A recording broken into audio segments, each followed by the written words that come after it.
Assalamualaikum warahmatullahi wabarakatuh. Alhamdulillahillazi hadana lihada wa ma kunna linahtadiya laula an hadanallah. Asyhadu an la ilaha illallah wahdahu la syarikalah wa asyhadu anna Muhammadan abduhu wa rasuluh la nabiyya ba'dah. Rabbi shrah li sadri wa yassir li amri wahlul 'uqdatam min lisani yafqahu. Ibu-ibu majelis taklim yang dirahmati Allah Subhanahu wa taala. Apa kabar hari ini? Alhamdulillah ya Bu, semoga ibu-ibu semua sehat karena berkat rahmat dan kasih sayang Allah. Pada hari ini kita kembali dapat melakukan kajian rutin kita dalam setiap minggu kita lakukan, walau dengan metode jarak jauh. Baik ibu-ibu, hari ini kita akan berbicara tentang penyesalan. Bicara penyesalan, di dalam benak kita akan teringat bahwa sebuah penyesalan akan timbul setelah melakukan satu perbuatan. Contoh, kita melakukan perbuatan yang dilarang. Setelah kita lakukan, kita menyesal. Lalu apa yang timbul? Jikalau aku tidak melakukan itu, apabila aku tidak lakukan itu namanya menyesal. Kenapa? Karena kita sudah melakukan hal yang dilarang. Atau ada satu perbuatan kebaikan, lalu kita tidak lakukan. Lalu di akhirnya kita menyesal. Coba kalau aku lakukan. Seperti itu. Sekarang penyesalan apa yang akan kita bicarakan pada saat ini? Penyesalan yang dialami oleh seseorang yang setelah mati. Atau penyesalan yang dialami oleh mayat yang di alam kubur. Banyak hal penyesalan yang dirasakan oleh yang sudah mati. Emang kita tahu dari mana? Ibu nanti bertanya, memang Bu Rosa tahu bahwa orang yang sudah mati itu menyesal? Kita tidak harus merasakan dulu mati baru kita akan menyesal. Tapi para ahli sufi, orang tasawuf menjelaskan kepada kita. Orang yang sudah mati itu sangat banyak mengalami penyesalan. Tapi dari banyak penyesalan-penyesalan yang mereka rasakan, cukup beberapa yang kita bicarakan. Yang pertama adalah penyesalan yang paling sangat mereka rasakan. Orang mati waktu hidupnya tidak pernah bersedekah. Kenapa demikian? Kita tahu bahwa sedekah adalah salah satu perbuatan kebaikan yang ditulis banyak oleh Allah dalam ayat-ayat Al-Quran. Salah satunya Al-Quran Surah An-Nisa ayat 114. Bismillahirrahmanirrahim. La khairan fi kasirin man najwa ahum illa man amara bisadaqati. Artinya apa? Banyak perbuatan kebaikan yang dilakukan, kecuali ada juga orang melakukan amara bisadaqati, menyeru untuk bersedekah. Jadi artinya salah satu perbuatan kebaikan itu adalah bersedekah. Di dalam surah Al-Baqarah ayat 254 juga Allah menjelaskan, walakinnal birra man amana billah wal yaumil akhir wa kitab wan nabiyyin ma atal mala ala hubbihi. Artinya apa? Sesungguhnya banyak kebajikan-kebajikan itu beriman kepada Allah, iman kepada malaikat, iman kepada kitab, para nabi. Kemudian apa? Wa atal mala, yang memberikan hartanya ala hubbihi, kepada saudaranya. Hampir setara iman kepada Allah, iman kepada malaikat, iman kepada kitab, dengan kita bersedekah kepada saudara kita. Kenapa mereka menyesal di alam kubur? Karena ingatlah, banyak hadis Rasul menjelaskan bahwa sedekah itu manfaatnya subhanallah. Kita akan sebutkan beberapa. Yang pertama, menghapuskan dosa-dosa. Yang kedua, hadis Rasul juga menyebutkan bahwa sedekah kita itulah nanti yang menghapus kita dari, menghalangi kita dari siksa api neraka.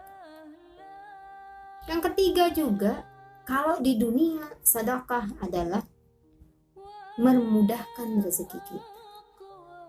Jadi penyesalan yang ia rasakan, kalau seandainya aku di dunia dulu rajin bersedekah, maka apa yang terjadi? Berkuranglah dosa-dosa si mayat yang sudah di alam kubur. Menyesal, kembali ke dunia tidak bisa, kita sudah mati. Yang kedua penyesalannya adalah ketika dia tidak mau mendengarkan, tidak mau mengucapkan. Apa itu? Orang yang di masa hidupnya tidak pernah hadir di pengajian.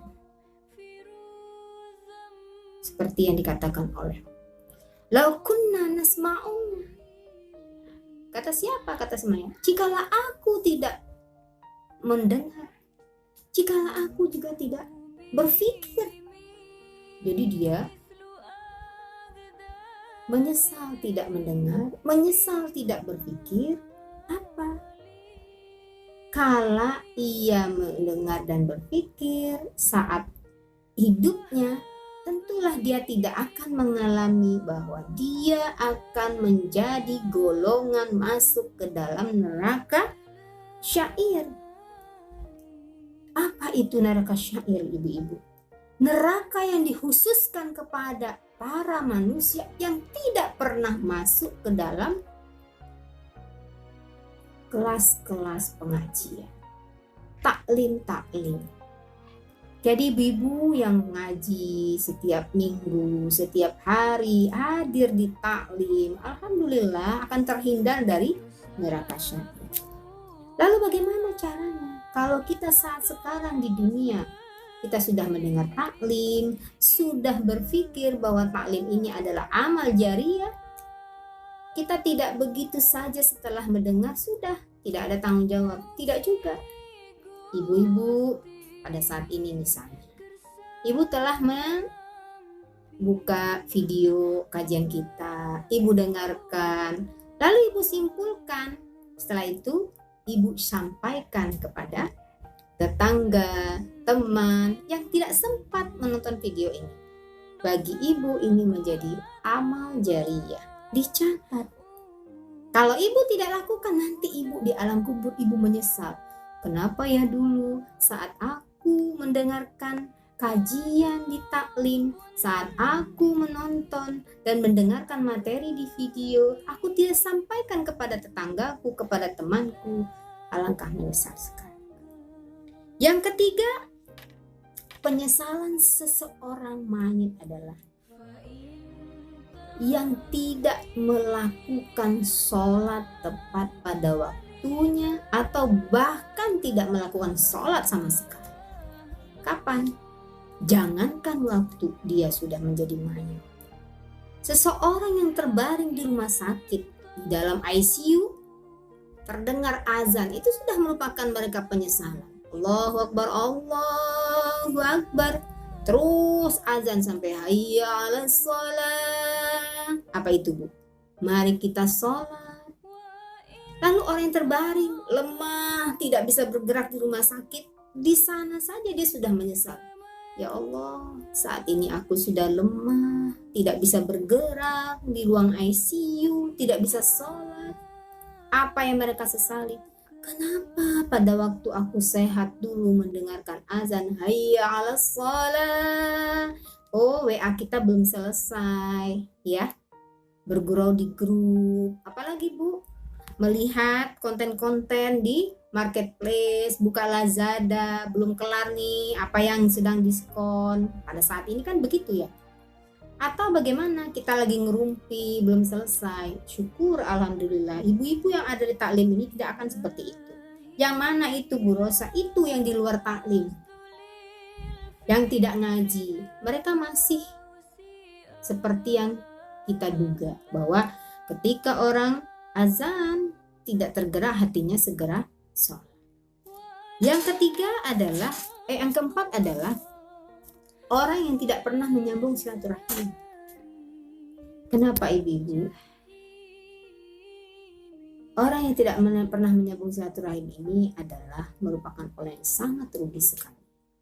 Karena dia tidak pernah ada komunikasi hablum minan nas.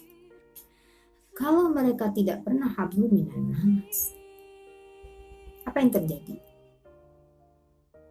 Tidak pernah ada rasa saling kasih sayang, saling toleransi, saling memaafkan. Sekarang banyak.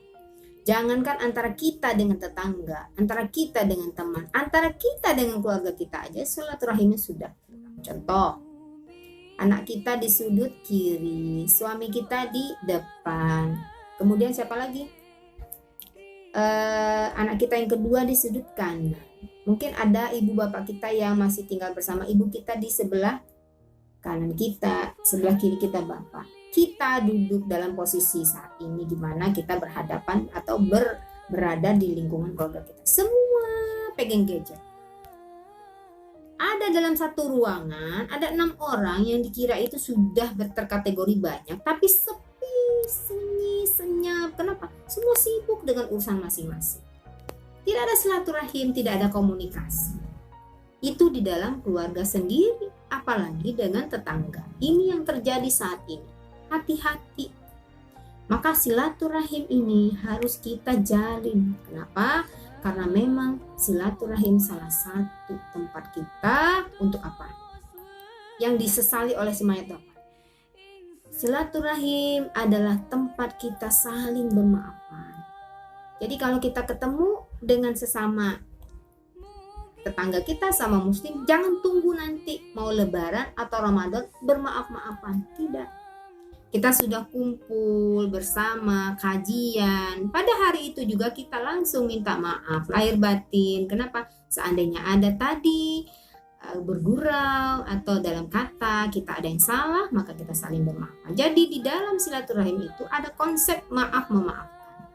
Kenapa ini menjadi penyesalan oleh si mayat? Karena nanti mungkinkah kita di padang mahsyar akan mencari si A, si B, si C yang pernah kita sakiti, yang mungkin pernah tersakiti. Kalau tersakiti tidak sengaja, kita tidak tahu apa kita menyakiti atau tidak, tapi mereka merasa tersakiti. Tapi kalau di dunia kita sudah minta maaf, kita tidak akan mencari dia di padang mahsyar. Inilah penyesalan oleh si mayat. Kemudian yang terakhir penyesalan juga adalah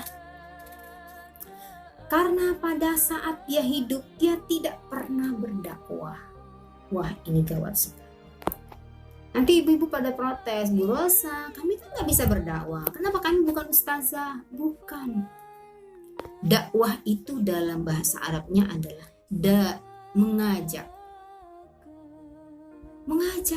Mengajak orang kepada kebaikan. Ingat ibu, kita semua ini punya tanggung jawab. Khalifah fil ard. Kita pemimpin di dunia. Kita semua manusia sudah diberi gelar oleh Allah adalah khalifatul, khalifah di bumi. Jadi kita wajib berdakwah. Dengan apa? Dengan cara kita masing-masing. Ibu-ibu di rumah berdakwah seperti apa? Jikalau anak kita berbahasa tidak baik, apa seruan ibu? Jangan berkata yang kotor anakku sayang, itu dakwah. Terus apalagi? Misalnya suami kita tidak sering ke masjid. Nah, dakwah ibu apa? Bapak, laki-laki itu wajib sholat ke masjid. Kalau masjid berdekatan dengan rumah kita, itu dakwah. Jadi dakwah itu bukan hanya seorang ustazah, ustadz, guru ngaji, kiai yang bisa melakukan dakwah, tapi semua kita ini wajib berdakwah. Maka si mayat nanti ketika dia mati, ketika dia meninggal, dia akan menyesal. Kenapa? Karena selama ini dia tidak pernah bersikap open. Apa tuh bahasa kita sekarang itu? Masa bodoh. Masa bodoh dengan dunia sekitar. Orang mau berbuat jahat, monggo silakan. Orang mau bergunjing silakan. Orang mau ngapain, mengurumpi, monggo silahkan. Orang melakukan kesalahan silahkan. Tidak pernah mau menegur, tidak mau memberikan ajakan. Itu berdakwah. Nah, ibu-ibu kalau mau berdakwah itu gampang.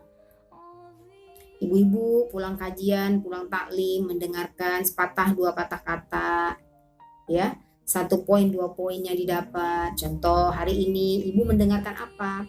Jangan sampai kita nanti jadi mayit mengalami penyesalan. Apa penyesalannya? Yang pertama tadi sudah dijelaskan, tidak melakukan sedekah saat hidup. Penyesalan yang kedua sebagaimana yang kita sudah sebutkan tadi, bahwa dia menyesal, andailah aku dulu mau mendengar, andai aku dulu mau berpikir bahwa di tempat pengajian itu adalah satu tempat kebajikan yang akan kita peroleh, sehingga dengan membuatkan kebajikan, menerima kajian, kita akan bisa berbuat kebajikan di dunia. Banyak hal penyesalan-penyesalan yang akan dialami olehnya. Nah, ibu mendengar beberapa poin-poin yang sudah kita berikan tadi atau sudah saya sharingkan kepada ibu semua, ini juga merupakan dakwah yang harus ibu sampaikan di keluarga minimal. Itulah 5 hal yang kita ambil dari sebagian banyak penyesalan yang dialami oleh mayit. Semoga bermanfaat bagi kita hari ini, ibu-ibu semua. Mohon maaf yang sebesar-besarnya jikalau ada suatu kata saya yang tidak nyaman. Billahi taufik wal hidayah. Wassalamualaikum warahmatullahi wabarakatuh.